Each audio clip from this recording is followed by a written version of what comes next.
Hey guys, welcome back. Today I'm going to talk about why we need Christianity from an atheist perspective. I am an atheist. I am not a Christian, but I'm going to defend Christianity. This is not me coming out as a Christian like Ayaan Hirsi Ali did recently, which is why I'm doing this presentation.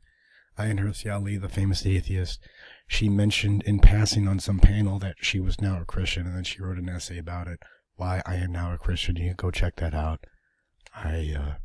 I don't think she made arguments that were that profound. Ayaan Hirsi Ali, she's really brave, and what she did as an Islamic apostate is, that's about as brave as you can be.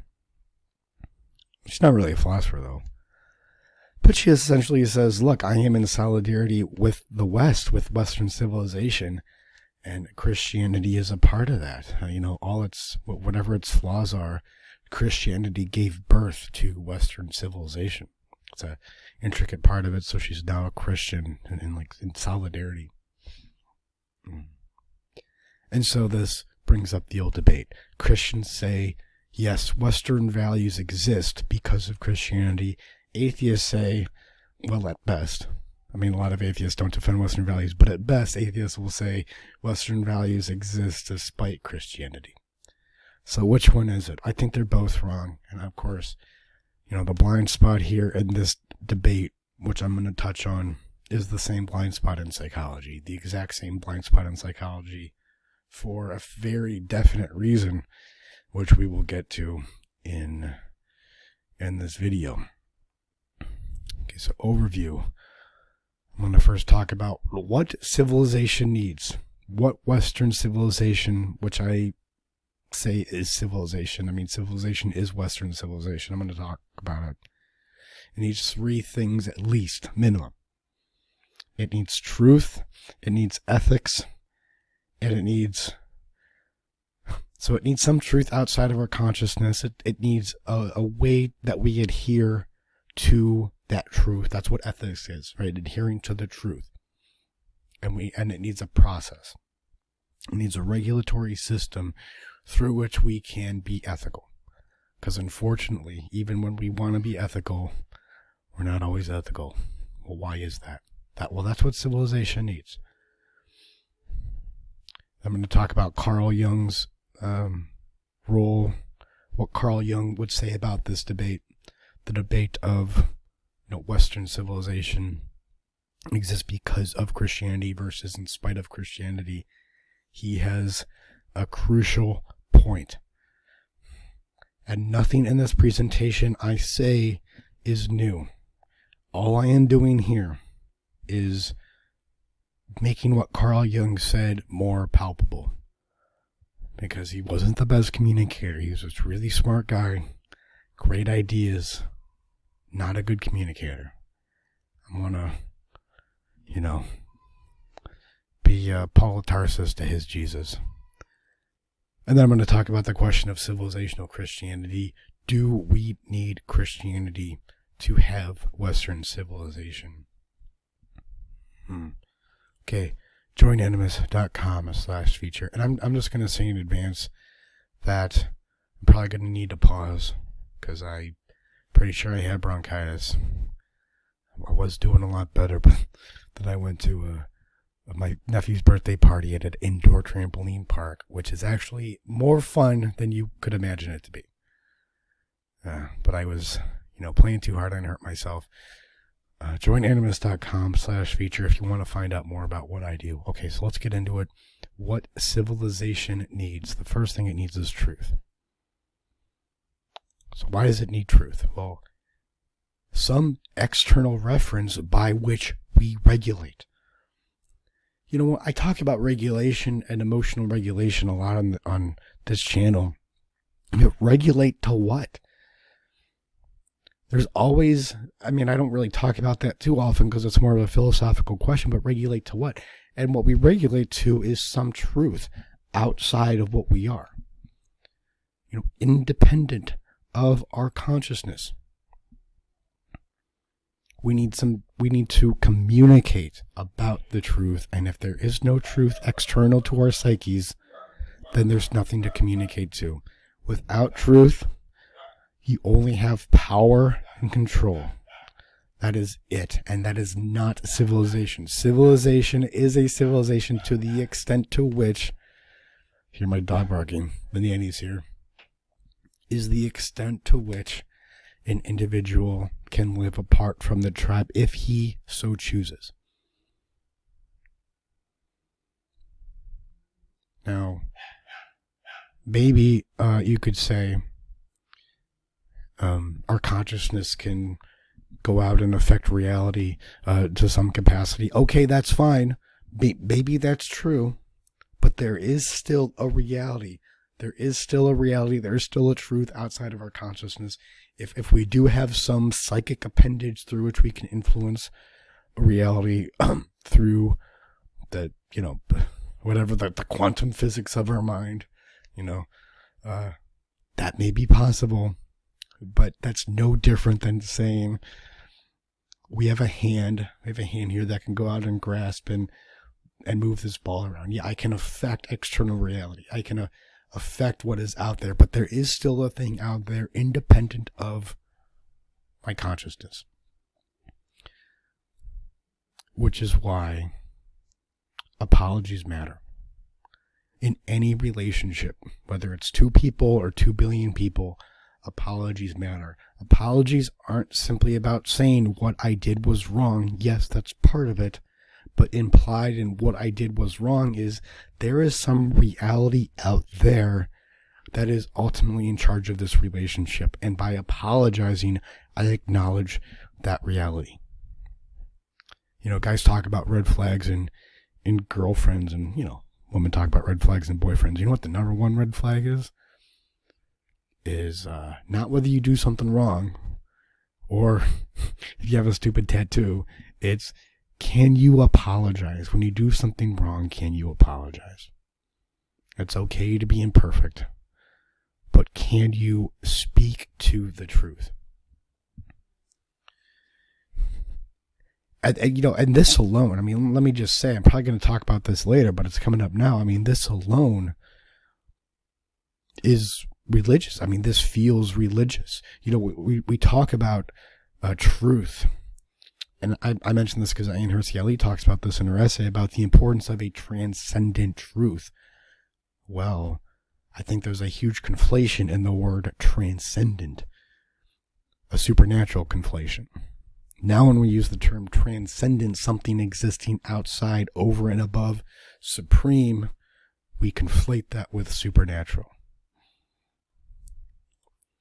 So that's the problem. That's the problem with truth from a Christian perspective. Because there is a truth in Christianity, and yes, we need that for civilization. And if you compare Christianity to postmodernism and philosophy, whatever's controlling, college campuses and part of, Bud Light's marketing campaign, then yeah. If those are your 2 options, you definitely need Christianity. But the problem with Christian truth is it places it in a higher realm.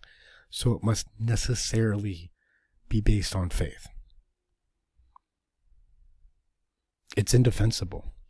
And if we're talking about, Ayaan Hirsi Ali is talking about becoming a Christian, in a sense, to defend Western civilization, well, guess what? You are ascribing to a truth that is ultimately indefensible.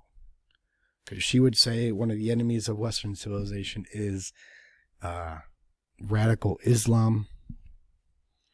Well, guess what? Radical Islam uses the same philosophical defense of their ideas that a Christian would use of his ideas. Faith. Right? Either you get it or you don't, and you got to pray until you get it. There's really no argument for it.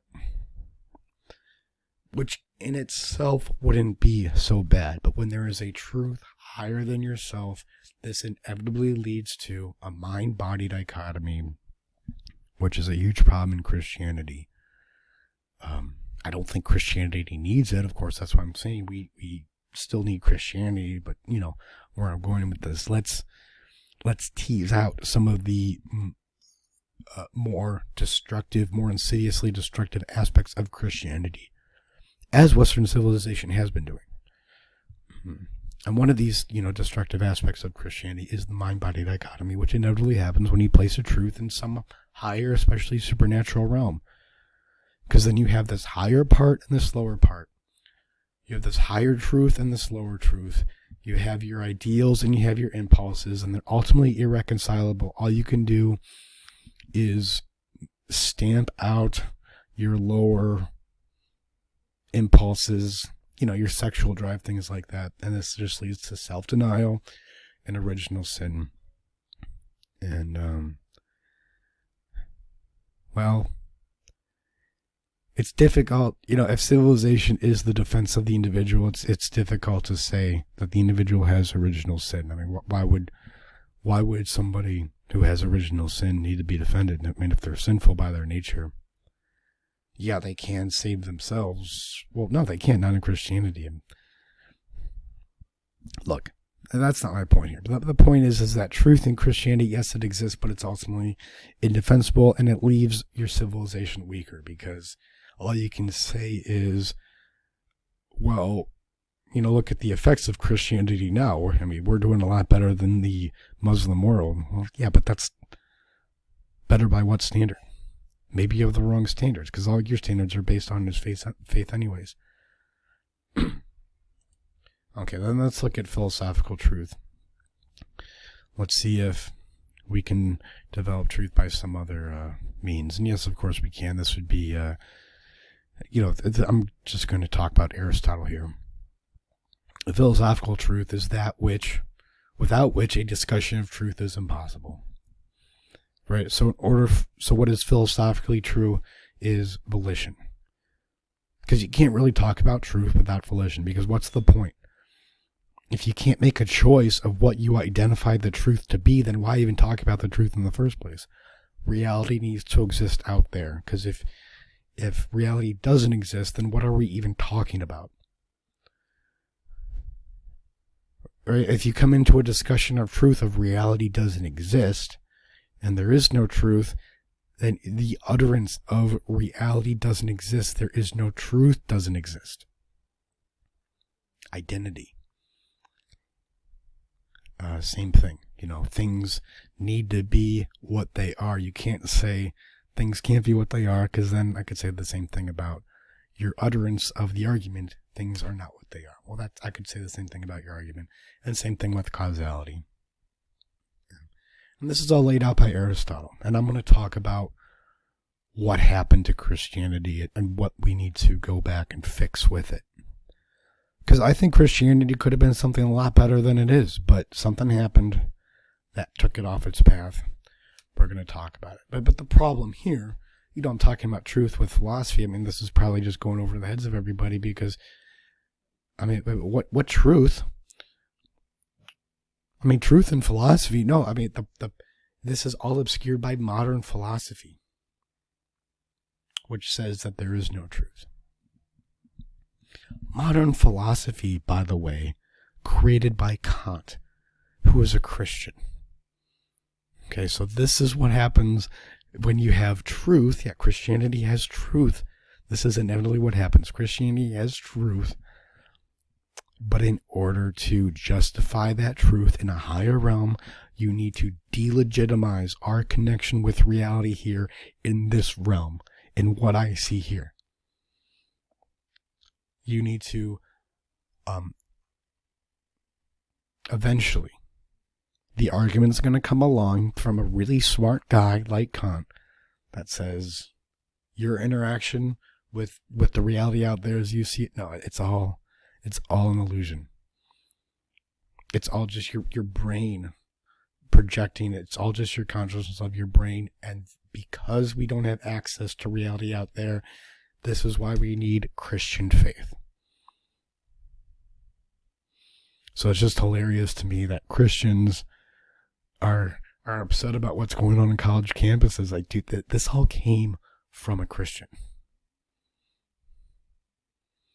Oh, don't go back to Marx. No, the problem was there before Marx.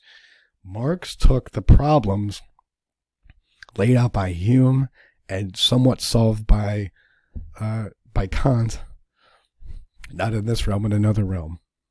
whether the realm's outside of there, but the realm's in our brain. It's that the truth isn't right out there in front of our faces. Yeah. So you can have a truth and you can project it into a higher realm, but it will lead to whatever is going on college campuses right now that I'm sure a lot of Christians are upset about. But it doesn't matter how upset you are and how much, you wave your fist at it. If you don't understand it, it doesn't matter. You can get upset at Muslims all you want, but if their claim to their truth is no more defensible than your claim to your own, and it can't just be, oh, well, ours is working out better. So what? Why does that matter? Work out, but why does it need to work out better? We're all living for some higher truth anyway. Yeah. I just think it's funny that this problem with modern philosophy, it comes from a Christian who is trying to disabuse the Enlightenment.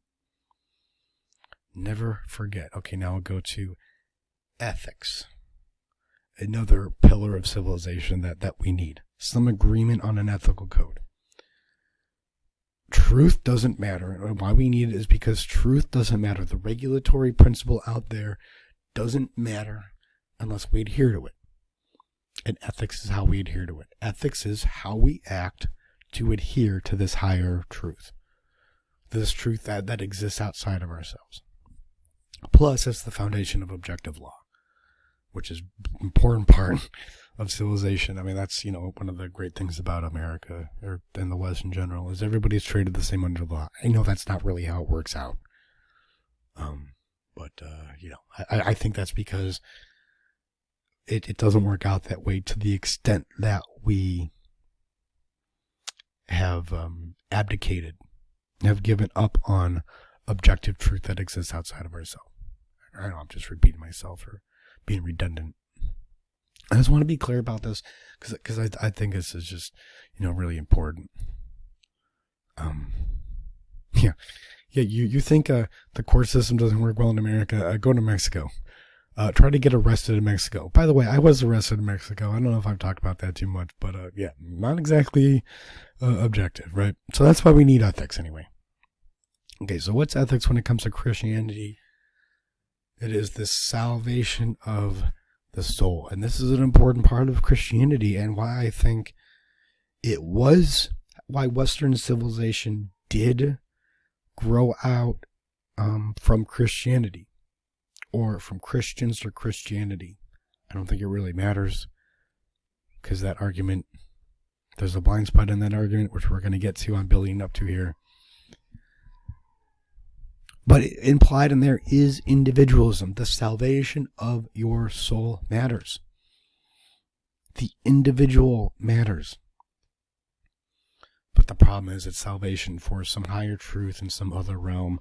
So yes, your individual life matters, maybe not here in this earth, but when you go up to heaven, that big strong Roman who's pushing you around, right? He's living for this world. You're living for some other world. So look, and this is important.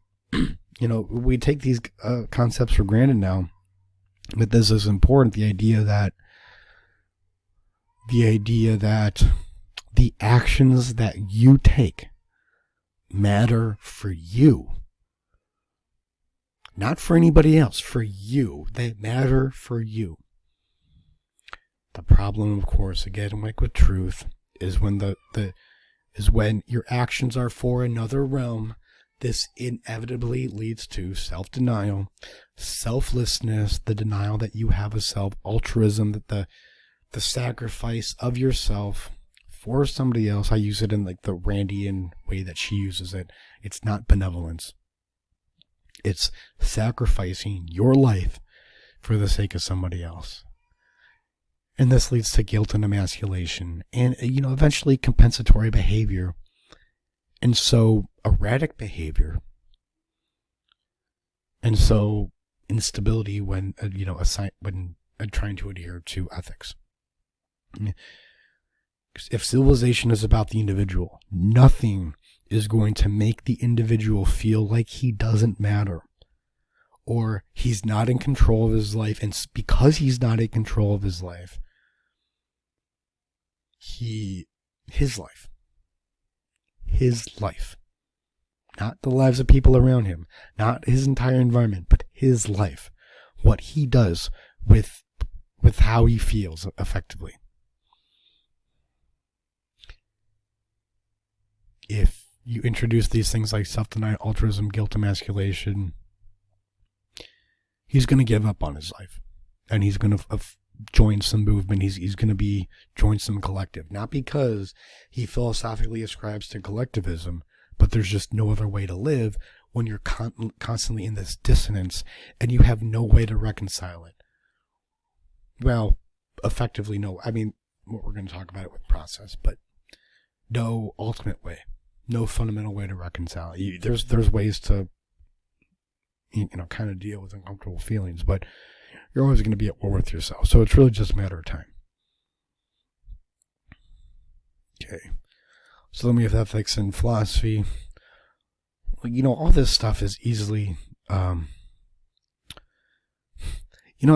the thing is when people talk about, how can you have truth, or how can you have ethics without God or without some supernatural thing?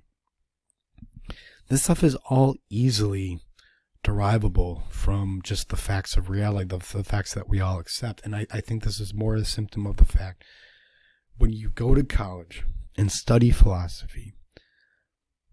I mean, in order for me to study Aristotle as an undergrad in college, I had to take a graduate seminar.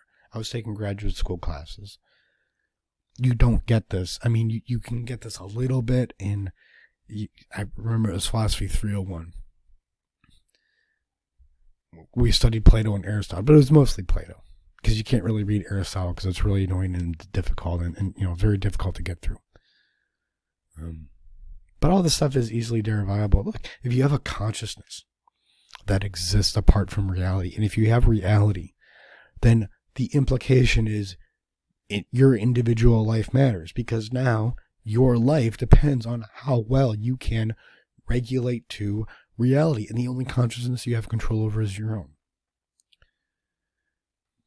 So it's baked into these fundamental truths without which we can't even talk about consciousness or reality in the first place.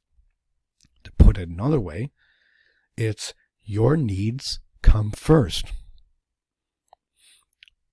which is abstract. As concrete as I'm trying to make this be, this is abstract because, your needs. Well, what are your needs? How do you distinguish those from so-called wants? Is there even a difference? What does it mean for them to come first in the context of other people out there have the same ethical code that you have? I would argue fundamentally. So there's a lot of discussion here, and this is what therapy does, is it gets you in touch with what your needs and what it means to put them first in your life.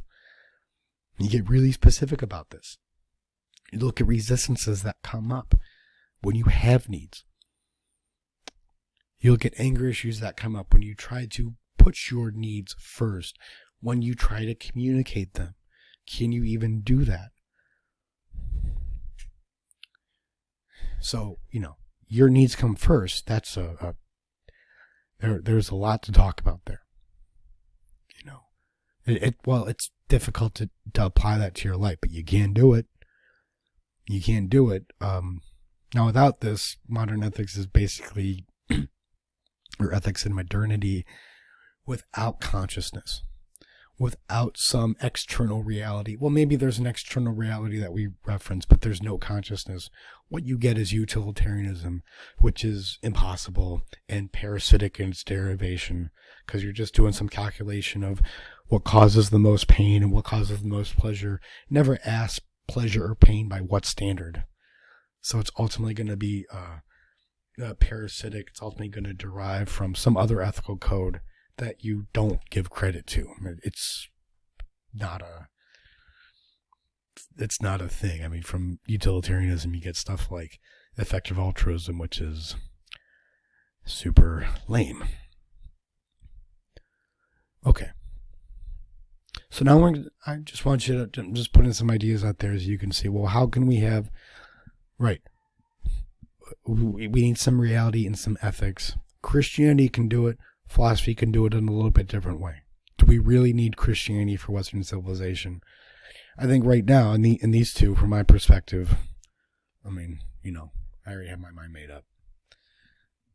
Natural philosophy, rooted in the correct ideas, is it can give us all and more that Christianity can give us. But there may be something else that Christianity has that we do not have, that modern philosophy does not do very well, barely at all. I'm going to talk about that.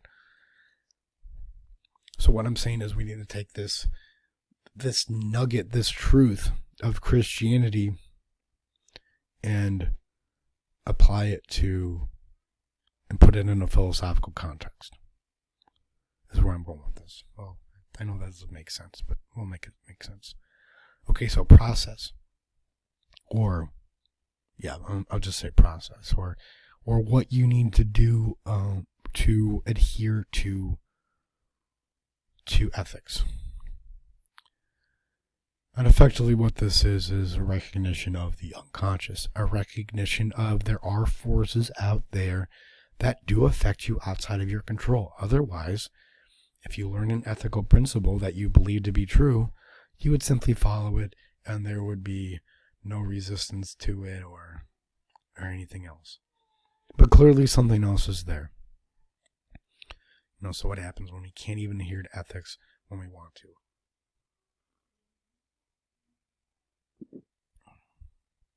And this is what Christianity does very well. Christianity does this. I mean, from my perspective, I'm biased because, I'm not a Christian, but, right? Who knows? And maybe somebody like Ayaan Hirsi Ali now, or I know Jordan Peterson would make this argument. Well, it's like, Mark, you're Armenian. Or part Armenian at least, and that's like the oldest Christian country. So, these ideas are baked into your unconscious, and I get it, with like the collective unconscious and patterns and everything, but whatever. Maybe I'm biased, but I just think this is what Christianity does better than any other religion. Offers stories through which we understand ourselves. The Bible is just a bunch of people messing up. And so you can't hear a story and not reflect on your own life and say, oh, they're messing up. What did they do to mess up? How am I messing up in the same way? I don't think everybody does this consciously when they read the Bible or, whatever book or watch a movie. But I think this is always in the background. Symbols. Symbols are a way for us to make... The psychology is... It seems complex. I think when you don't really understand it, if you don't have a grasp on your emotions, it seems complex. So we need symbols that speak to important psychological functions. Like Jesus. I think that's an important symbol that speaks to the transcendent function, the importance of integration of the archetypes. The Holy Spirit. Again, another great symbol that speaks to an important psychological fact. Communion. Vital. Having dinner with your family, effectively, that's what that is. And then Mass. I'm not a Catholic. I would never be a Catholic. But you got to look at... Well, look, Jung in, I think, volume 11, in his book on religion, he goes in this whole breakdown of the Mass and how it is a ritual that symbolizes individuation, that symbolizes psychological growth. And I love Jung. I think he does a fantastic... I went in there... I've read that multiple times now, but I remember the first time I went there going, okay, dude. I think this is... you wrote this when you hit in your schizophrenic break. But, I don't know. It makes a lot of sense. So I think what Christianity does is it recognizes... I think that's the power of Christianity, is when you go to a church and you learn about these symbols. And you learn about how people in the Old Testament messed up and how Jesus came along and was, acted correctly. You're learning about the reality of your psyche and the effect that it can have on you. When you go to church and you sit there in the pew and you look up and they just symbol overload. I would totally go to church if nobody talked. And I enjoy going to church until the minister or priest or whoever starts talking, and then they just totally mess it up. Like the Quakers did that, right? They would just sit in their pews for 3 hours and quake and start to shake because I think they, you sit in a room and you just put up these symbols and it's like, yeah, your psychology is real. You're not going crazy. You try to adhere to these ethics, to this truth out there. And you can't do it. Going to church is like saying, hey, you're not crazy. You're not crazy. Now, the metaphysics behind it isn't great because ultimately they just, say you're a sinner. But at least it's a recognition of, hey, yeah, we all go through this. And here's this guy, Jesus, who we want you to be like, but you're not going to be like him because, you're not Jesus. Which I think is another problem, and this is what Christianity offers, right? It offers this regulatory stratum that can bind that can bind civilization together.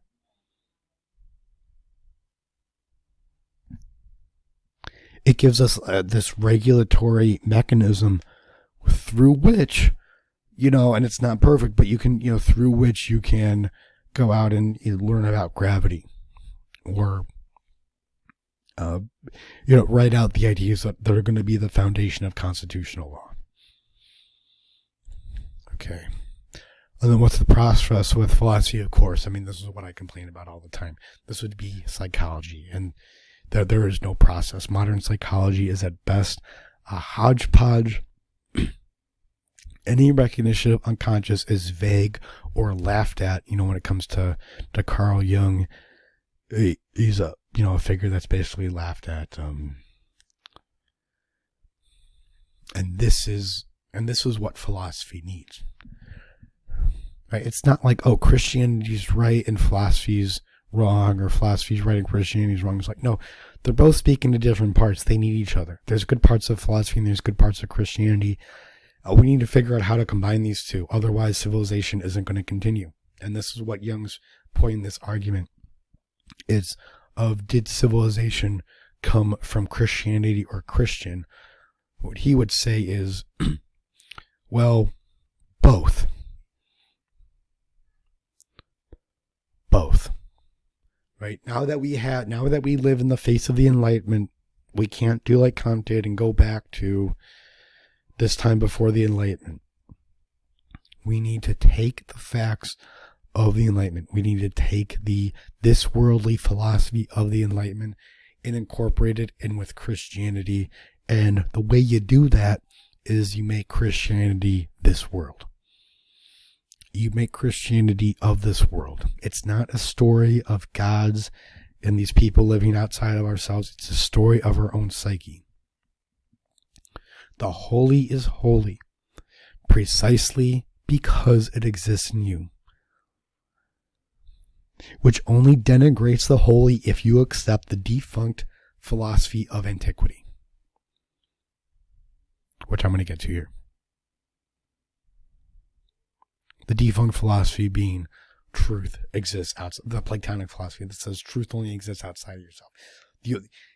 When I say Jesus is a symbol that you resonate with because it's a part of you, because you're Jesus.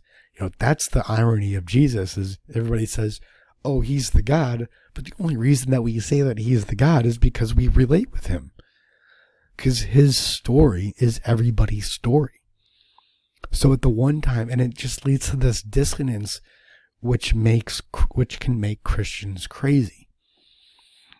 This dissonance of, he's the God, I only recognize him as a God because I relate with him, but I can't relate with him. I have to say he's above me because he's a God. It's nice, and we need a symbol like Jesus out there that we can talk about and think about and debate and ask how it applies to our lives. What does it mean when we put our needs first? How does that work? What does that look like? What does that feel like?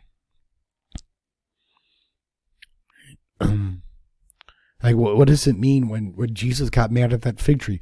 Right? Like, what does that mean in the context of Jesus getting mad at that? Like, that doesn't make any sense. Let's talk about this.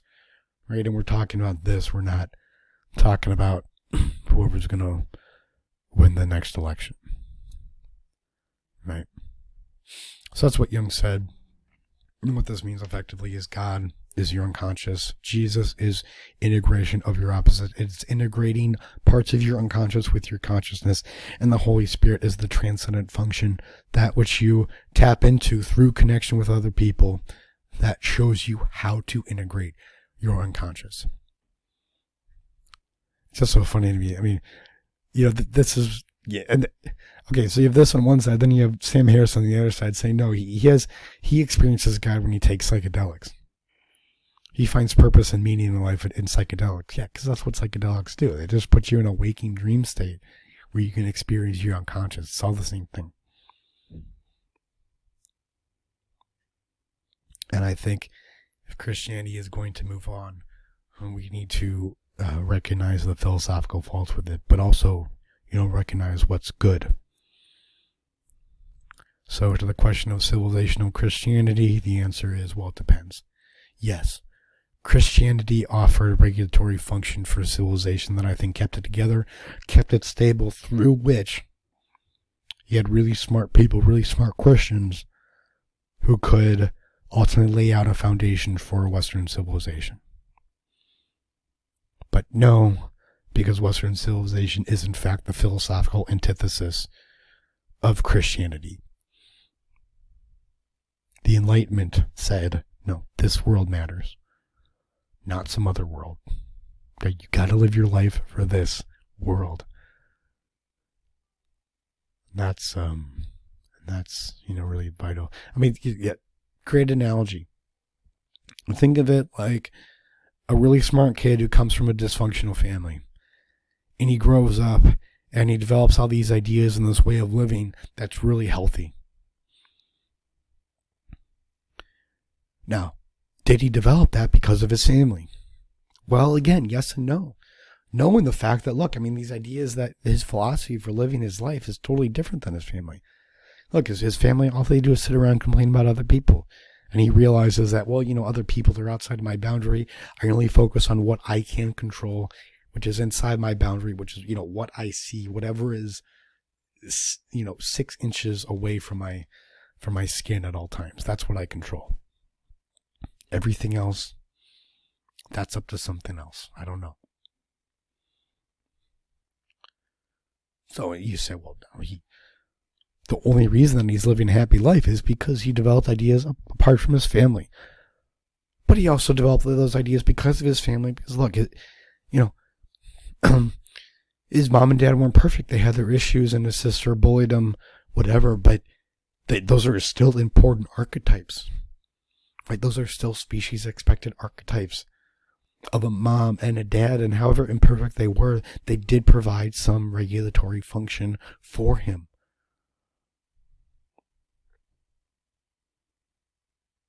Because without his mom and dad, he would have, it would have been way worse. He would have grown up in foster care or something, or, in an orphanage. At least he had something psychologically conducive to his growth, however imperfect it was. And that's what Christianity is, right? Christianity is just like the crazy mom and dad. They're crazy. And I'm telling you, living for some higher realm, it will lead to problems eventually, to the extent that you do it. It's going to lead to erratic behavior. It's going to lead to these compensations. That's okay. It doesn't mean there's anything wrong with Christianity. I'm an atheist. This is why I think we need Christianity, because it puts these symbols out there in an effective way. in an effective way. So what really happened is that led to this Christianity being otherworldly, which I don't think it necessarily is a part of Christianity. Maybe it's not. Like I read the Bible, and I haven't read the whole thing. I've read the Old Testament and the Gospels and some of the New Testament, but I read this and I go, yeah, I agree with everything that's said here. Because I look at it from a psychological context. But what happened is Christianity was this sect that became popular for, whatever reason. I don't think it's magical. I think Christianity there are a lot of sects at the downfall of the Roman Empire. Christianity was one of them. And it became popular for very definite reasons. I can get to that in another video. And what I think it looked like is essentially what 12-step is today. It's people gathering in a group, admitting their sins. And then what happened is you had Christian apologists. And these are guys like Plotinus and Augustine who put poor philosophy on top of Christianity. They took this movement and they turned it into a philosophy, but they weren't using, but they were using the philosophy that was popular of the day, which was Platonism, not Aristotelianism. So they were learned guys who put that philosophy on top of this sect, on top of this group therapy that was happening. And then that's why you got the poor philosophy. And that's why you got Christians, when you admit your sin, and I don't mean that in the Christian sense, right? Just the famously the Aramaic translation, it means to miss the mark. When you admit your sin, it necessarily means something bad about you, and there's nothing you can really do about it except to admit it and to admit how everybody else is a sinner just like you are. And then you're off to the races, right? And then it's really, you go from there to the Dark Ages real fast. You have no freedom, no autonomy, no real social progress.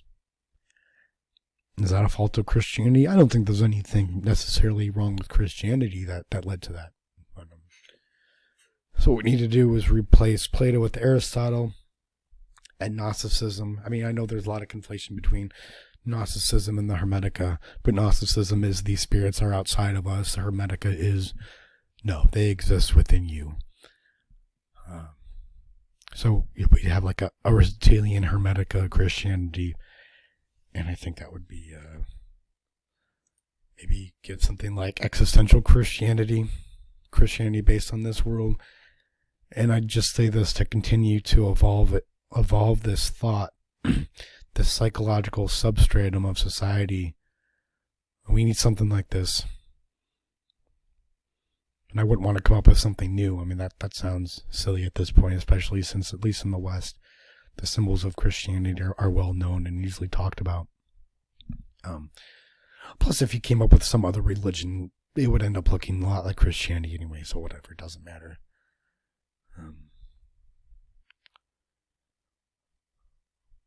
So this way we can keep Christianity and continue to evolve it as it has been evolving, ever since its inception.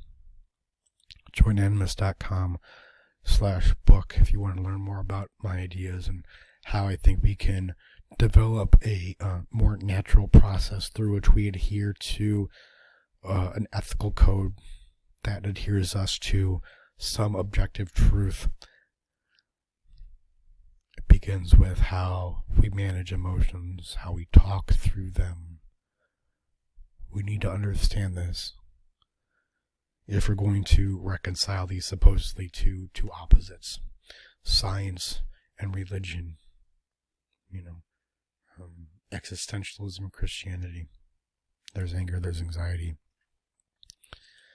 And again, joinanimus.com/feature if you want to learn more about what I do, All right, thank you guys, and I wish you all the joy and pain that comes from dealing with the reality of your unconscious.